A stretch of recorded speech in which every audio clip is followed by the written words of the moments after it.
Hello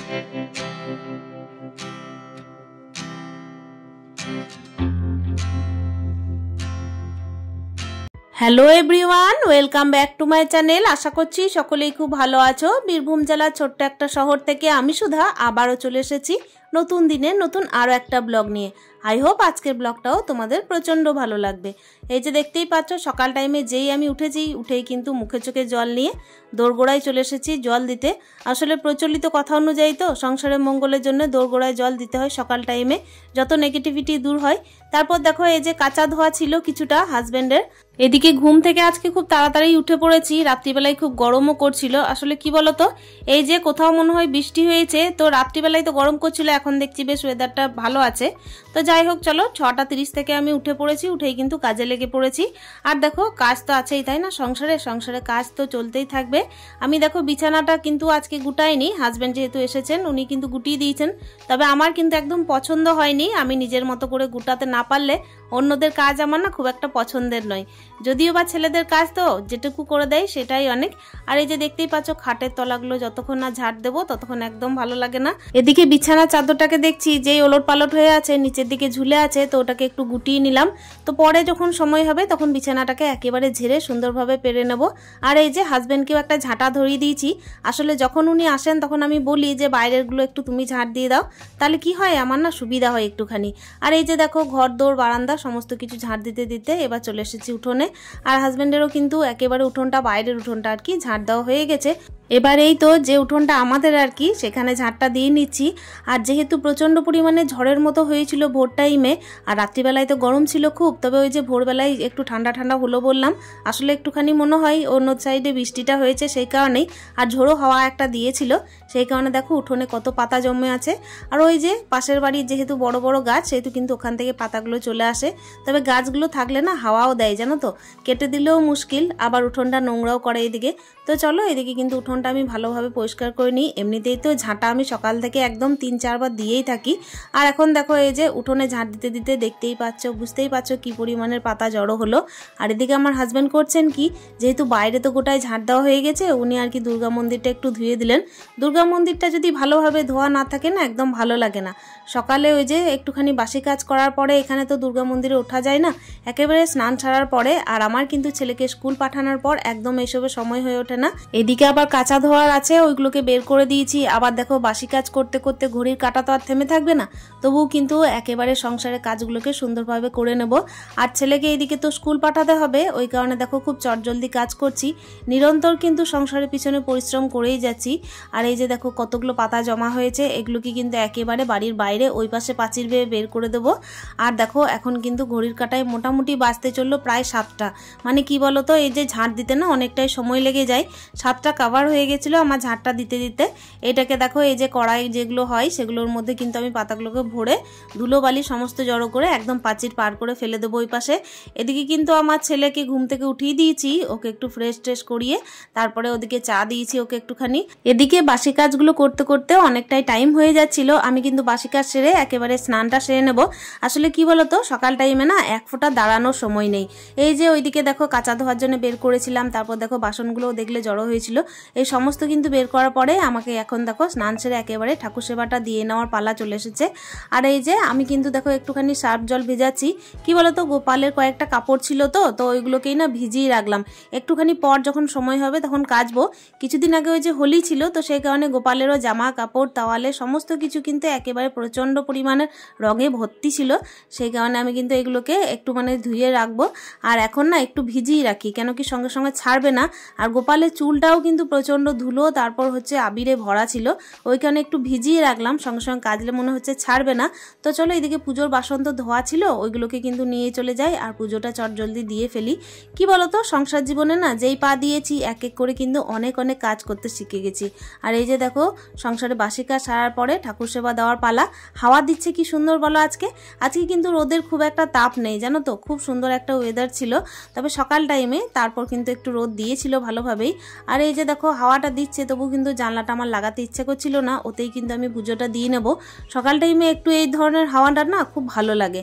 সকালে এই যে দেখো পুজো দিচ্ছি, পুজো দেওয়ার আগে কি করি আমি ধূপটা আর এই যে প্রদীপটা জ্বালানোর পরে আমি এখন দেখো সব রকম ঠাকুরকে মানে চন্দন যে সমস্ত ঠাকুররা নিয়ে থাকেন তাদেরকে আমি চন্দনের ফোঁটা দিয়ে দিলাম, আর তারপর কিন্তু একটু করে ফুল দিলাম। আর হ্যাঁ, যে সমস্ত ভগবানরা একটু সিঁদুরের ফোঁটা নেন তো তাদেরকে সিঁদুরের ফোঁটা দিয়ে দিলাম। আর তারপর কিন্তু দেখো সবাইকে ভোগ দিই। ভোগ দেওয়ার পরে যা যেদিন জুটে সেদিন কিন্তু সেরকমই দিয়ে দিই।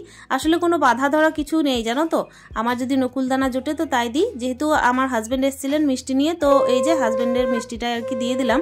আর এখন দেখো পুজোটাও আমার হয়ে গেল। পুজো দেওয়ার পরে শঙ্খ বাজিয়ে প্রত্যেক দিন যেরকম আমি হনুমান চালিসা পাঠ করি তো চালিসা পাঠও হয়ে গেল। চটজলদি দেখো এবার আমাকে রান্নাঘরে ছুটতে হবে। আমি কিন্তু ছেলের টিফিনটা আগে প্যাক করে নিয়েছি। আমি ওর জন্য দুটো রোল বানিয়ে দিয়েছিলাম সবজি দিয়ে, আর এই যে আঙ্গুর দিয়েছি, সাইডে দেখো একটুখানি সস দিয়ে দিয়েছি। আমার ছেলে আবার সস খেতে খুবই ভালোবাসে। মানে এখনকার বাচ্চাগুলো না কি হচ্ছে বলো তো, বড় হতে থাকলেও না একটু মানে সসের প্রতি নেশা অন্য রকমের। যে কোনো খাবারে ওরা কিন্তু সস ছাড়া খায়ই না। তো চলো ছেলের টিফিনও কিন্তু প্যাক হয়ে গেছে। ওই যে সকাল থেকে কাজ আরম্ভ করেছি, কাঁচা ধোয়া বাসন, তারপরে হচ্ছে এইদিকে দেখতেই পেলে ওদিকে কিন্তু আমি বাসি কাজ ঘরে বাইরে ঝাড় দেওয়া সমস্ত কিছু সারার পরে পুজো দেওয়ার পর একদম চলে এসেছি রান্নাঘরে। অলরেডি দেখো ভাতটা নামিয়ে ফেলেছি। কি বলো তো বন্ধুরা, আমার ছেলেকে না আমি প্রেসার কুকারে ভাত খাইয়ে অলরেডি ওকে স্কুল পাঠিয়ে আবারও দেখো রান্না বসিয়েছি। আমি কিন্তু মাঝে আর ক্যামেরাটা অন করিনি। আসলে সকাল টাইমে ছেলেকে তো আমি একটুখানি সবজি ভাত ডাল ডিম অমলেট খাইয়ে পাঠাই। তারপরে কি হয় বলো তো, আজকে যেহেতু 2 দফায় রান্না করেছি, একটু ধীরে সুস্থে রান্না না করলেই নয়, সেই কারণে দেখো আবারও রান্নায় লেগে পড়েছি। আমার হাজবেন্ড কিন্তু ওই ধীরে সুস্থে রান্নাটাই পছন্দ করেন। মানে ওই তাড়াহুড়ো করে রান্না হবে, একদম রান্না ভালো হবে না এরকম খেতে ভালোবাসেন না। এমনিতেই তো কোনো সবজি পছন্দই করেন না। এমনিতে যদি কোনো সবজি আমি রান্না করে করে বসে থাকি তো ওইটা কিন্তু আমার মানে লসই হবে, সময়টা খাওয়া দাওয়া একটুও করবেন না। সেই কারণে কি করলাম, আজকে মাটন এনেছিলেন তো শুধুমাত্র মাটনের লাল লাল ঝোল করেছিলাম আর একটুখানি আলু সিদ্ধ। আর এই যে দেখো একেবারে সবজিগুলোকে নিয়ে বসে গেছি, আলু পেঁয়াজ আদা রসুন সমস্ত কিছু এগুলোকে দেখো বসে বসে খুব ভালোভাবে কেটে নিই। আর ওইদিকে না মাটনটাকে ধুয়ে নিয়েছি, ওটা আমি মশলাটা ম্যারিনেট করে তারপর করব। আর আলুগুলোকে কষিয়ে নেব। এই যে দেখতেই পাচ্ছ সংসারে কাজ করতে করতে যখন আমার হাজব্যান্ড থাকেন তখন কিন্তু বেশ ভালো লাগে রান্না বান্না করতে। এমনিতে যখন উনি চলে যান তখন তো ওই ছেলে স্কুল চলে যাওয়ার পর আমি একাই বসে থাকি। আর এমনিতে কি হয়, বাড়িতে কেউ থাকলে দেখবে রান্না করতে কিন্তু আলাদা এনার্জি পাওয়া যায়, তাই না? তো চলো এই যে আলুগুলোকে ছিলে রাখি। আর এই যে একটু একটু করে রসুনগুলোকে কাটছিলাম যখন, তখন হাজব্যান্ডকে একটু দায়িত্ব দিয়েছিলাম জানো তো, কিন্তু উনি না রসুনটা ছাড়াতে পারছিলেন না। তো দেখো আদা রসুন পেঁয়াজ কুচি আর এদিকে আলু সমস্ত কিছু কাটা হয়ে গেছে। আর এখন দেখো এই যে ভাতের ফেনাটা ঝরাতে দিয়েছিলাম ওটাকে উঠিয়ে রেখে দিলাম ঠিকঠাক, জলদি রান্নাটা করে নেব। তো এইদিকে দেখলাম ভাতের ঢাকনার মধ্যে অনেকগুলো ভাত লেগে আছে, তো সেটাকে ঠিকঠাক করে রেখে দিলাম। আর এখন দেখো মশলাটা জলদি করে নিই। আর এই যে দেখতেই পাচ্ছ ম্যারিনেট করে রাখবো, তো সেই কারণে মশলাটা আগে করে নিচ্ছি। তবে হ্যাঁ, বেশিক্ষণ ম্যারিনেট করার সময় পাইনি, কেন কি বলতো, খাওয়ার টাইম তো হয়ে আসছিল। ওই যে বললাম 2 দফায় রান্না করেছি যখন, তখন তো সময় লাগবেই। আর সংসারে দেখো একটার পর একটা কাজ লেগেই আছে। আমাদের সাংসারিক মেয়েদের তো কাজ থেকে ছুটি নেই, একটার পর একটা সবার প্রতি দায়িত্ব, কাজ বাজ সমস্ত কিছুই চলতে থাকে। সকালে ওই যে বাসি কাজ আরম্ভ হয়, তারপর থেকে দেখো রান্নাঘরের পরেও তো দেখো ঘর পরিপাটি করা সমস্ত কিছুই লাগে। আর এখন দেখো এই যে মাংসটাকে ম্যারিনেট করে নেবো। আমি তো ধুয়ে রেখেছিলাম, তবু কিন্তু জলটাকে একটু মানে ঝরিয়ে নিলাম। আসলে কি বলতো, ধোয়ার পরও না একটুখানি ধুতে আবার ইচ্ছা করে, এটাই আমার স্বভাব। আর দেখো এইদিকে পেঁয়াজ তারপর হচ্ছে এই যে আলু সমস্ত কিছু ধোয়ার পরে মাংসটাকে দেখলাম যে এই বাটির মধ্যে ম্যারিনেট করা হবে না, বাটিটা মনে হচ্ছে ছোট, তো অন্য বাটিতে ট্রান্সফার করে নিলাম। আর এখন দেখো মশলাটা দিয়ে নিচ্ছি। মশলাটাকে দিয়ে ওদিকে আলুটা যেই কষাবো পেঁয়াজগুলোকে একটু ভাজা ভাজা করব, তারপরই কিন্তু আমি ততক্ষণের জন্যই ম্যারিনেট করব। মানে আর বেশিক্ষণ আমার সময় হাতে নেই। মানে কি বলতো, বেশিক্ষণ যদি আমার হাতে সময় থাকতো তাহলে হয়তো টেস্ট আরও বেশি ভালো হতো। তবে হাজব্যান্ড কিন্তু বলছিলেন যে না, রান্নাটা খুবই সুন্দর হয়েছে। আজকে হাজব্যান্ড যেহেতু বাড়িতে আছেন, সেহেতু কিন্তু আমার মাদের বাড়িতে আর শ্বশুর বাড়িতে দুটো বাড়িতেই তরকারি দিয়ে পাঠাবো ভেবেছি। আসলে আমি একা থাকলে কিন্তু এটা হয়ে ওঠে না। কি বলতো বন্ধুরা, তাড়াহুড়ো করে ওই ছেলেকে স্কুলে পাঠাই, তারপরে কিছু ভালো মন্দ তো একা একা ঘরে রান্না করে খায়ও না সেইভাবে। আর যদিও বা করি তাহলে কিন্তু দুটো বাড়িতেই দিয়ে পাঠাই। আর এই যে দেখো তোমাদের সাথে গল্প করতে করতে আমি সমস্ত কিছু ম্যারিনেট করার মশলাগুলো দিয়ে দিয়েছি, আর ওপর থেকে পেঁয়াজও দিয়ে দিয়েছি। ওদিকে তো দেখতে পেলে সময়টাকে একদম নষ্ট না করে ওই যে আলুগুলো আলুগুলোকে কষাতে দিয়েছি।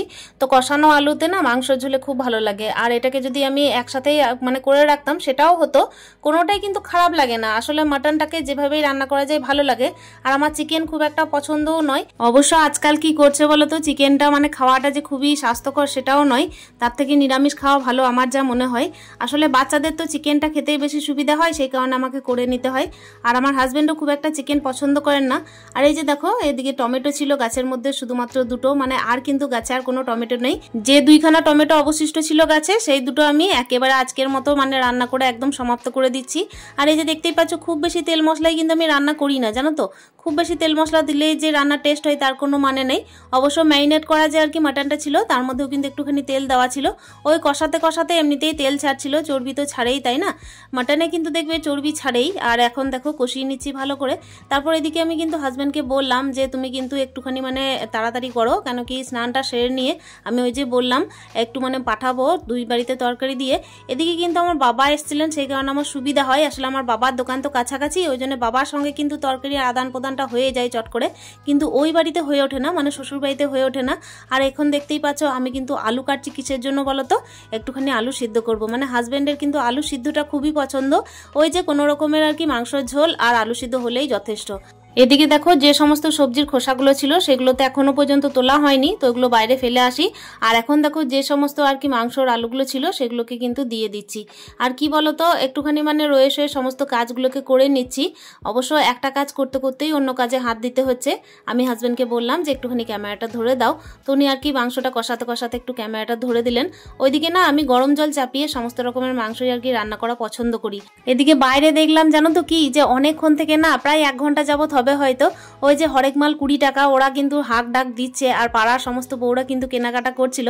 তবে আমার এখনো রান্না হয়নি বলে আমি যাইনি। তবে হ্যাঁ আমি কয়েকটা জিনিস কিনেছিলাম, সেগুলো আমি তোমাদেরকে পরের ভিডিওতে শেয়ার করব। আর এখন দেখো যে কোনো রকমের মাংসতে কিন্তু আমি একটুখানি গরম জল দেওয়া পছন্দ করি।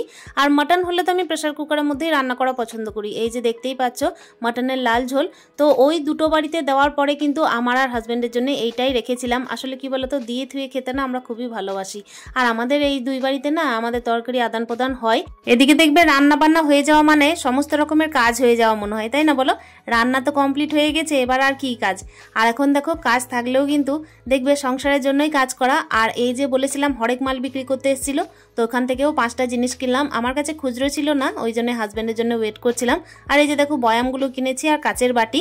এদিকে কিন্তু রান্না বান্না তো হয়ে গেছিলো, হাজব্যান্ডের চানও হয়ে গেছিলো। ওই যে দুই বাড়িতে তরকারি দিয়ে আসার পরে এখন কিন্তু আমাদের খাওয়া দাওয়া করার পালা। আমি তো ওই যে বলেছিলাম যে হাজব্যান্ড কিন্তু কোনো রকমের কোনো সবজি খান না, শুধুমাত্র আজকে নিয়েছিলেন একটুখানি মাংসের ঝোল আর ওই যে আলু সিদ্ধ। আর খাওয়ার টাইমে কিন্তু বলছিলেন যে রান্নাটা নাকি খুবই টেস্ট হয়েছে, খুব সুন্দর সিদ্ধও হয়েছে। যাক, এটা শুনেই তো মেয়ে মানুষের মনে শান্তি, তাই না। একটুখানি দেখবে রান্না বান্না ভালো যদি নাম পাওয়া যায় না, তাহলে এই যে সারাদিনের পরিশ্রমটা সার্থক হয়ে যায়। আর এই যে দুইজন মিলে খেতে বসার তো একটু আলাদাই রকমই আমেজ বলতে পারো। সকাল থেকে তো ওই যে বাসি মুখে কাজ আরম্ভ হয়, তারপর তো সংসারের পিছনে দৌড়াদৌড়ি। সকালে দেখবে বাসি কাজ থেকে শুরু করে ঠাকুর সেবা, তারপর হচ্ছে রান্নাঘরে রান্না বান্না, সমস্ত কিছুর পরই খাওয়া দাওয়াটা যদি একটু তৃপ্তিজনক হয় তাহলে বেশ ভালো লাগে। আর এই যে দেখো খাওয়ার টাইমে যেই একটু শান্তিতে বসে খাচ্ছি, কাজের জায়গা থেকে আবারও ফোন। আর এই ফোনটা কিন্তু প্রত্যেক দিনের সব সময়ের ব্যাপার, মানে যখনই আসবেন তখনই কিন্তু ফোন থেকে রেহাই নেই। আর এই যে খাওয়া দাওয়ার পরে একদম বাসনগুলো যেই বের করেছি সেই হাত থেকে ছিটকে পড়লো।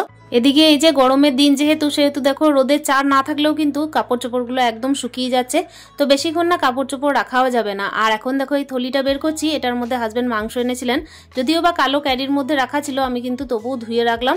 যেহেতু গরমের দিন কাপড় চোপড়গুলো একবারে শুকিয়ে গেছে, কাঁচা ধোয়া কাপড়গুলোকে একেবারে না রেখে এইগুলোকে একেবারে ঘরের মধ্যে নিয়ে চলে যাব। আর এই তো একটা মধ্যবিত্ত ফ্যামিলিতে সকালের বাসি কাজ থেকে শুরু করে সারা দিনের যা যা কাজ থাকে সবকিছুই তোমাদের সামনে তুলে ধরলাম।